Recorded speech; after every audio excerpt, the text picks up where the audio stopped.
आता पुढील अध्याय 104 सोमनाथ तीर्थ महिमा वर्णन. सोमनाथ तीर्थ महिमा वर्णन. ओम नमो नर्मदाय. श्री मार्कंडेय उवाच. आश आश्चर्यं कथितं तात यदभूत नर्मदा तटे सोमनाथस्य तीर्थं हि वाराणस्या समं नृप. मुनिश्रेष्ठ श्री मार्कंडेय वदले, श्री नर्मदाच्या तटावर जे घडले ते मी तुम्हास सांगितले. हे नृप, सोमनाथ तीर्थ काशी समान आहे. राजा युधिष्ठिरने सांगितले, हे द्विजोत्तम, राज्य बळकावून घेतलेल्या दुःखरूपी सागरात मी डुबलो आहे. बांधवांसहित आपल्या वाणीरूप जलाने स्नान केल्यामुळे मी दुःखरहित झालो आहे. श्री मार्कंडेय वदले, हे सोमवंश विभूषण महाभाऊ वा अतिगुप्त व महादुर्लभ तीर्थासंबंधी आपण मला विचारले. पूर्वी सर्वांचे पितामह श्री ब्रह्मदेवाने त्यांच्या मनाने दश उत्तम ऋषी उत्पन्न केलेत. मरीची, अत्री, अंगिरा, पुलस्त्य, पुलह, क्रतू, प्रचेता, वशिष्ठ, भृगु व नारद हे दशपुत्र झाले. हे ब्रह्मदेवाचे 10 पुत्र आहेत. अर्थात ते योगबलाने निर्माण झालेलेच पुत्र आहेत. आता पुढे सांगतात की प्रचेताचे महातेजस्वी दक्ष प्रजापती झाले आणि दक्षाच्या 50 कन्या झाल्यात. दक्षाने 10 कन्या धर्मराजाला दिल्यात व 13 कन्या कश्यपाला दिल्यात. हे महाभाग याचप्रमाणे 27 कन्या चंद्राला दिल्यात. त्यापैकी रोहिणी चंद्राची अधिक आवडती होती, त्यामुळे चंद्राला दक्षाने शाप दिला. दक्ष प्रजापतीच्या वचनामुळे चंद्र प्रजापतीच्या वचनामुळे क्षयरोगी झाला. दक्षाच्या शापाच्या प्रभावाने चंद्र तेजहीन झाला. तेव्हा तो थरथर कापत श्री ब्रह्मदेवाकडे गेला आणि प्रणाम करून म्हणाला, हे ब्रह्मयोनी वेदगर्भ, आपल्यास वारंवार नमस्कार असो. हे भरतवंशोत्पन्न राजा. श्री ब्रह्मदेव वदले, श्री नर्मदा तर सर्वत्र दुर्लभ आहे, परंतु ती 3 जागी अत्यंत कठीण आहे. ओंकारेश्वर, भरुच व नागेश्वर. हे ऐकून चंद्र श्री नर्मदा किनारी गेला व काष्ठवत स्थित राहून त्याने परमेश्वराचे ध्यान केले.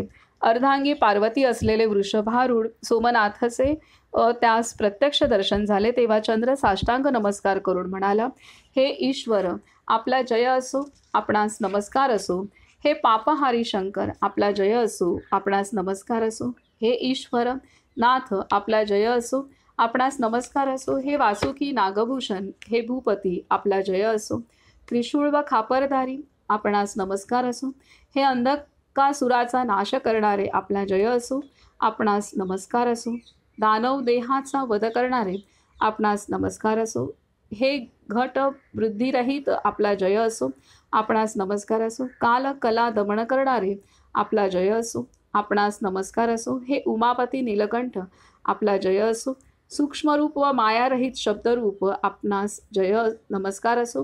हे आद्य अनाद्य अनंत, आपला जय असो, आपणास नमस्कार असो. हे पिनाक धनुष्य व त्रिशूल हस्त, आपला जय असो, आपणास नमस्कार असो. हे युधिष्ठिर. या प्रकारे चंद्राने स्तुती केलेले पार्वती सहित श्री महादेव प्रसन्न झालेत. श्री महादेव बदले, तुझे कल्याण व्हावे, तुझा मनोवांछित वर माग. चंद्राने सांगितले, श्री महेश्वर, दक्षाच्या शापाने मी दग्ध झालो आहे, अशक्त झालो आहे. यास्तव हे देव, माझ्या सर्व पापाचे निवारण करावे. श्री महादेव वदले, तुझ्या भक्तीने मी पार्वती सहित प्रसन्न आहे. तू सोमनाथाच्या सेवेमुळे पापरहित झाला आहेस. हे सांगून श्री महादेव अंतर्धान पावले.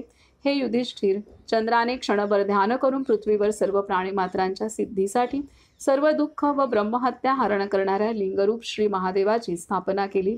श्री मार्कंडेय वदले, आता सोमनाथाच्या प्रभावाबद्दल तुम्हाला थोडक्यात सांगतो. शंबर नावाच्या राजाचा पुत्र त्रिलोचन होता. त्रिलोचनचा कंठ नावाचा पापनिष्ठ व महाअधम त्रिलोचनचा कंठ नावाचा पुत्र पापनिष्ठ व महाअधम होता. वनात भ्रमण करत असताना त्याला हरणांचा कळप दिसला. कंठने त्या सर्व हरणांना मारले. हरणांची शिकार करत असताना कंठ राजाच्या शस्त्राने उत्तम ब्रह्मर्षीचा सुद्धा वध झाला. तेव्हा ब्रह्महत्यायुक्त तेजरहित कंठराजा पृथ्वीवर भटकत श्री नर्मदा व नागेश्वर संगमात आला. तेथील कदंब, गुलाब, बेल, संत्री, चिंच, चाफा व पिंपळ वृक्षांनी शोभित, तसेच उन्मत्त भ्रमर, चित्ता, हरिण, बोका, सिंह, रानडुक्कर, ससा, नीलगाय व मोरांनी शोभायमान. शिवाय मोराच्या केकारवाणे भारलेल्या वनात तृषार्त व थकलेल्या कंठाने प्रवेश केला. त्याने त्या पापनाशी संगमात श्री नर्मदाच्या पवित्र जलात स्नान केले. सैनिकांसहित नाना पत्री खात व हरणांच्या शिकारीने थकलेला असा तो वृक्षाच्या सावलीत झोपला. त्यानंतर हे युधिष्ठिर, त्याने अतिभक्तीने सोमनाथाचे पूजन केल्यानंतर सर्व पापांचा क्षय करणारे जलप्राशन केले. तेव्हा त्या श्रेष्ठ तीर्थाच्या संगमात स्नान करण्यासाठी एक ब्राह्मण अगदी तन्मयतेने येत होता. त्या मार्गात एक महाभयंकर स्त्री वृक्षावर चढून बसली होती. ती त्या ब्राह्मणाला वदली, हे ब्राह्मण श्रेष्ठ, थांब थांब. त्या भयभीत ब्राह्मणाने चारी दिशांना पाहिले. तेव्हा त्याला त्या वृक्षावर लाल पुष्पपाणांसहित लाल वस्त्र परिधान केलेली, अल्पवयीन, लाल चंदन व लाल आभूषणांनी शोभित पाशहस्त एक स्त्री दिसली. ती स्त्री म्हणाली, हे ब्राह्मण, जर तू संगमावर जात असशील तर माझा संदेश ऐक. माझा पती तिथे थांबला आहे. त्याला तू त्वरित इकडे पाठव. त्याला सांग की त्याची पत्नी वनात एकटीच बसली आहे. ते ऐकून तो ब्राह्मण देवदुर्लभ संगमात गेला. तिथे वृक्षछायेत झोपलेल्या कंठला पाहून ब्राह्मण म्हणाला, हे राजा, वनात मी वृक्षावर बसलेली एक स्त्री पाहिली, जी अल्पवयीन, कमलाक्षी, मृगाक्षी, सूक्ष्मांगी, लाल वस्त्र परिधान केलेली, लाल चंदन, लाल पुष्पमाळांनी युक्त व पाशहस्त होती.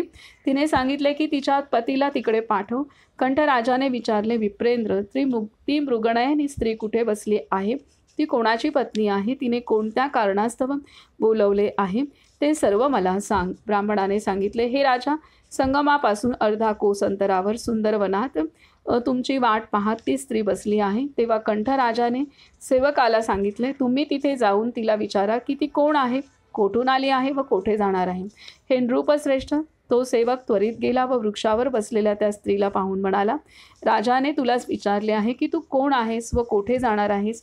त्या स्त्रीने सांगितले, बुद्धिमानाला शिकवणारा गुरु असतो, दुष्टांना शिकवणारा राजा असतो आणि पाप लपवणाऱ्या पापींना शिकवणारा यमराज असतो. हरिण रूपधारी ब्राह्मणाला मारल्यामुळे त्याच्या हातून ब्रह्महत्या झाली. या माझ्या ब्रह्महत्येने युक्त असूनही तो राजा तीर्थाच्या प्रभावाने पापमुक्त झाला. इथे अर्धा कोस अंतरात ब्रह्महत्या प्रवेश करू शकत नाही. हे तीर्थ सोमनाथाच्या प्रभावाने काशी समान आहे. तू जाऊन कंठराजाला निस्संदेह त्वरित पाठव. तो सेवक राजाकडे गेला आणि राजाला त्याने सर्व वृत्तांत निवेदन केला. ते ऐकून राजा जमिनीवर कोसळला. तेव्हा सेवकाने विचारले, पूर्व पाप पुण्याबद्दल आपण विचार का करता? राजा म्हणाला, इथे सोमनाथाजवळ मी देहत्याग करतो. त्वरित अग्नी व इंधन आण. सेवकाने सर्व सामान त्वरित आणले. त्या पापनाशक संगमात पवित्र जलात स्नान करून राजा कंठने भक्तीने सोमनाथाचे पूजन केले. 3 वेळा प्रदक्षिणा घातली आणि ज्वलंत अग्नीत प्रवेश केला. पीतांबर व महामुकुटधारी जनार्दन भगवान श्री विष्णूचे ध्यान करत त्याने प्रार्थना केली, मला इथे सद्गती मिळावी. तेव्हा त्याच्यावर पुष्पवृष्टी झाली. देव बदले, वा वा. ते अतुल आश्चर्य पाहून सेवकांनीही आपापसात चर्चा करून गदाधारी भगवानाचे ध्यान करून अग्नीत स्वशरीराची आहुती दिली. हे पांडुपुत्र, ते सर्व विमानावर चढून स्वर्गात गेले व कंठराजाला भेटले. श्री मार्कंडेय बदले, हा सोमनाथाचा प्रभाव आहे. एकाग्र चित्ताने ऐक. सदा सर्वदा अष्टमी, चतुर्दशी व शुभदिनी, विशेषतः शुक्ल पक्षातील रविवारी येणाऱ्या सप्तमीला उपवास करून भक्तीने रात्री जागरण करावे. पंचामृत व पंचगव्याने श्री महादेवाला स्नान घालून चंदनलेपन, पुष्प, धूपाने पूजन करावे. तुपाचा दिवा लावावा व नृत्यगीत सादर करावे. दुसऱ्या दिवशी सोमवारी म्हणजे अष्टमीला प्रातःकाळी ब्राह्मणाचे पूजन करावे. तो ब्राह्मण बुद्धिमान, क्रोधावर ताबा मिळवलेला, परनिंदा न करणारा, सर्वांग सुंदर, शांत, स्वपत्नीत रत, गायत्रीचा जप करणारा, नित्य सत्कर्म करणारा असावा. तसेच ज्याच्या घरी वृषली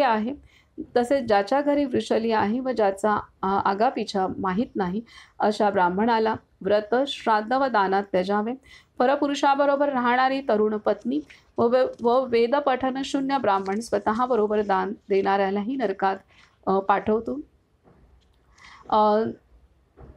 स्वधर्मात रत ब्राह्मण सावरीच्या नावे समान असतो. तो स्वतःही तरतो व दान देणाऱ्यालाही तारतो. हे पार्थ, सोमेश्वरात जो मनुष्य श्राद्ध करतो त्याचे पितर प्रलयापर्यंत तृप्त राहतात. अन्न वस्त्र व सुवर्ण ब्राह्मणाला दान करणारा शिवलोकात जातो, हे सत्य आहे. सर्व आभूषणांनी सज्ज जो घोडा इथे दान करतात तो लाल असो वा पिवळा, सर्व शुभ लक्षणांनी युक्त असावा. केशरी रंगी देहाचा संतती विना गळ्यात कंठा व पाठीवर श्वेत वस्त्र असलेला घोडा दान करावा. त्या घोड्यावर ब्राह्मणाला आरूढ व्हायला सांगून म्हणावे, माझ्या खांद्यावर पाय ठेवून घोड्यावर चढावे. ब्राह्मण घोड्यावर चढल्यावर म्हणावे, सूर्यनारायण प्रसन्न व्हावेत. घोडा दान करणारा सर्व पापातून मुक्त होऊन शिवलोकात जातो. शिवलोकातून पुन्हा उतरल्यावर तो धार्मिक राजा होतो. त्याच्या वंशात सदैव राज्याचा अधिकार असतो. त्याला दुःख नसते व त्याची संतती दीर्घायू असते आणि त्याची पत्नी त्याला वश असते. सर्व दुःखरहित असा तो शतवर्ष जीवित राहतो. जितेंद्रिय होऊन चंद्रग्रहणात त्या तीर्थात जावे आणि व्रतधारण करून क्रोधावर ताबा मिळवून ब्राह्मणाला गोदान करावे. सवत्स, दुभती, शक्तिशाली, श्वेतवर्ण, कामधेनु, पीतवर्ण, धूम्र, नील, कपिला, झूलसहित, घंटा व आभरणांनी भूषित, कास्य दोहनी व रुपयाचे खूर असलेली स्वर्णशिंगांची गाय द्यावी. सफेद गाय दान केल्याने वंश वाढतो. लाल गाय दिल्यास सौभाग्यवर्धन होते. तांबडी कामधेनू दिल्यास दुःखहरण होते आणि कपिला दिल्यास 3 जन्माचे पापहरण होते. हे जनेश्वर, अशी गाय देणारा मांधाता लोक प्राप्त करतो. अमावस्या, पौर्णिमा, व्यतिपात, वैधृती, संक्रांती, दिनक्षय, गजच्छाया व सूर्यग्रहणात देवदुर्लभ रोहिणी नक्षत्रात सोमनाथाला जावे. मातृघात, गुरुघात व आत्मघात करणाऱ्याने द्रुपदादी मंत्र नित्य जपावा व प्राणायाम करावा, अथवा इच्छेनुरूप वैष्णवी, सौरी, शैवी, गायत्री जपावी, म्हणजे तो पापमुक्त होतो, असे श्री शंकराने सांगितले आहे. हे नरेश्वर, नित्यकर्म करणाऱ्यांनी सोमनाथला प्रदक्षिणा घातल्यास त्याने जणू जंबूद्वीपला प्रदक्षिणा घातली. ब्रह्महत्या करणारा, मद्यपान करणारा, दारू पिणारा, गुरुपत्नीशी संभोग करणारा व गर्भपात करणारा सुद्धा तिथे निसंशय शुद्ध होतो. जो जितेंद्रिय या उत्तम तीर्थाची पवित्र कथा श्रवण करतो तो क्षयव्याधीने पीडित असला तरी लक्ष्मी संपन्न होतो. निपुत्रिकाला पुत्र होतो. निष्काम मनुष्य स्वर्ग प्राप्त होतो व तो सर्व पापातून मुक्त होतो. हे सोमनाथचे सर्व फल तुम्हाला सांगितले. हा श्री स्कंद पुराणातील रेवाखंडाच्या उत्तर भागातील सोमनाथ तीर्थ महिमा वर्णन नावाचा 104वा अध्याय पूर्ण झाला. तर इथे सोमनाथ तीर्थाच्या संदर्भातली सुद्धा घटना इथं सांगितलेली आहे. आणि इथं ब्रह्महत्या, त्यानंतर गर्भपात, ह्या सर्व गोष्टींचे जे पातक आहेत ते इथे नष्ट होतात. तर हे महत्त्वाचं आहे. आपल्याला जन्म झाल्यापासून किंवा जन्माच्या पूर्वीपासून ते मृत्यूपर्यंत कोणत्या कोणत्या प्रकारची कर्म घडतात ह्याची लिस्टच आहे पुराणामध्ये. म्हणजे इथे एवढं पण सांगितलं की बालपणी घडलेलं पाप, तारुण्यपणी घडलेलं पाप हे सर्व नष्ट व्हावं. तर आपण आता विचार करू, बालपणात कुठे एवढी काही पापं होत असतात. परंतु जे पण काही आहे कळत नकळत आपण झाडांची पानं तोडतो, चुरगळतो, काय काय करतो, हे कळत नकळत तर आहेतच आहेत पाहायला गेलं तर. तर त्यामुळे इथं जर पाहिलं तर एवढी लिस्ट दिलेली आहे की त्याचं आपल्याला जाण पण पाहिजे की बाबा कळत नकळत जे काही घडलं असेल आपल्या हातून, जे काही आता गर्भपात करणं हे सर्रास सर्व मान्य आहे, पण ते पण खूप मोठी चुकीची गोष्ट आहे, पण ती सर्व मान्य झालेली आहे. तर ह्या सगळ्या गोष्टी ज्या आहेत कालाच्या ओघामध्ये अशी कर्म पण नाईलाजास्तव केली जातात, पण त्याला ती केली जातात की करण्याबद्दलही काही हरकत नाही, कारण आता जर परिस्थितीच तशी असेल, परंतु त्याचं प्रायश्चित्त घेणं आवश्यक आहे किंवा आपल्याकडून हे घडलेलं आहे ह्याची जाण आणि त्यानुसार आपण काही त्याबद्दल क्षमायाचना निसर्गात करणं अत्यंत आवश्यक आहे. अनेक जे जोडपी असतात की त्यांनी सुरुवातीला बाळ सहज लग्नानंतर सहज नैसर्गिकरित्या राहिलेलं गर्भधारणा झालेली असते, परंतु नंतर असं असतं की नाही आता मनाची तयारी नाही किंवा फायनान्शियली तयारी असेल तरी नाही, अजून इतक्यात नको, अजून आपल्याला इथे तिथे फिरायचं आहे, मौज करायचं आहे, त्यामुळे ते गर्भपात केला जातो. आणि नंतर अशा जोडप्यांना नंतर आवर्जून ट्रीटमेंट घेऊनही बाळ होत नाहीत, अत्यंत दमछाक झालेली दिसते. अशा अनेक केसेस पाहायला मिळतात. तर तिथं पहिल्यांदा ट्रीटमेंट सुरू करायच्या अगोदर तिथं पहिल्यांदा अशा पद्धतीने घडलंय का? घडलं असेल तर पहिल्यांदा माफी मागणं ही पहिली ट्रीटमेंटची पायरी आहे. जोपर्यंत माफी मागितली जात नाही, तोपर्यंत त्यांच्या जीवनामध्ये पुढील मार्ग सुटूच शकत नाही. तर कारण हे कर्म घडलेलं आहे, तर त्याच्यामुळे ही माफी मागणं, ती जाणीव करून देणं हे चुकीचं केलेलं आहे. तर ही ते महत्त्वाचं आहे आणि त्यानंतर पुढचं गोष्ट होते. ह्या संदर्भात माझ्याकडे एक माझीच मावस बहीण आहे. तर ती बाळासाठी ती लॅप्रोस्कोपी करणार होती. त्यासाठी तिने एक 50,000-55,000 बाजूला ठेवले होते. तर तेव्हा मी ठाण्यात नुकतीच प्रॅक्टिस करायला सुरुवात केली होती. तर तिला म्हटलं, की "तू करायच्या अगोदर एकदा माझ्याकडून पोट तपास." आणि मग ते पोट तपासलं आणि तिला म्हटलं, की "तू गर्भपात केला होतास का?" तर ती बोलली, की "हो." लग्नानंतर लगेचच गर्भधारणा झाली तर केला होता. कारण तिचं पोट तपासल्यानंतर तो मला पॉइंट जाणवला, की गर्भपात झालेला आहे. तर ती बोलली, पण हे कोणालाच नाही माहिती." आणि मी म्हटलं, "पहिल्यांदा माफी मागायची आणि गर्भधारणा राहिली आहे तुला लगेचच, सहजच, तर तुझ्यामध्ये मोठा प्रॉब्लेमच नाही आहे. आणि मोठा काहीच अडथळा नाही आहे. कारण कुठलीच अडचण नाही आहे. हे पहिल्यांदा सिद्ध झालेलं आहे म्हणूनच गर्भधारणा राहिली. त्याच्यामुळे आत्ता पण लॅप्रोस्कोपी वगैरे करायची काहीच आवश्यकता नाही आहे. तर त्यानंतर मग मी तिला औषधं दिली. त्यानंतर 2 महिन्यामध्येच तिचं गर्भधारणा झाली. पहिल्यांदा माफी मागणं हे काम करायला सांगितलं आणि त्यानंतर जी ट्रीटमेंट झाली त्याच्यात दुसऱ्या महिन्यातच अ, हे केलं झालं. अ, गर्भधारणा झाली. तर ह्या घटना आहेत. तर हे घडतं. पण आज ही जाणीवच नाही आहे माणसाला, की ही कर्म जी आहेत, ही कर्म निषिद्ध कर्मामध्ये येतात. ही कर्म खूप मोठ्या पातकामध्ये येतात. ही जाणीवच नाही आहे. म्हणजे संवेदन क्षमता कारण हे टेकन फॉर ग्रांटेड धरलंय. असं करणं सर्व मान्य आहे. परंतु खूप मोठी कर्माची गती आपली बिघडते, हे त्यामध्ये ज्ञानच नाही आहे. तर ह्या पद्धतीने आहे. आता जर ती भेटली नसती, मी तिथे गेली नसती, तर तिची गायनेकॉलॉजिस्टला दक्षिणा होतीच आहे 50,000 ची आणि त्याच्यानंतर पण ज्या ट्रीटमेंट झाल्या असत्या, त्या कारण नसताना शरीराला दिल्या गेल्या असत्या. तर ह्या सगळ्या गोष्टी अजून कुठेतरी कर्म तिचं काही बाबतीत चांगलं होतं म्हणून काहीतरी भेट झाली आणि ते उलगडा झाला आणि ते झालं. ती गोष्ट आहे. आता ती नाही आहे. दुर्भाग्यवश 3 वर्षांपूर्वी ती वारली मुलगा 4थीत असताना. तर ती पण एक वेगळी गोष्ट आहे. पण ते मूल आता 7वीत असेल. आता जुलैमध्येच वाढदिवस असतो त्याचा. तर ह्या घटना आहेत.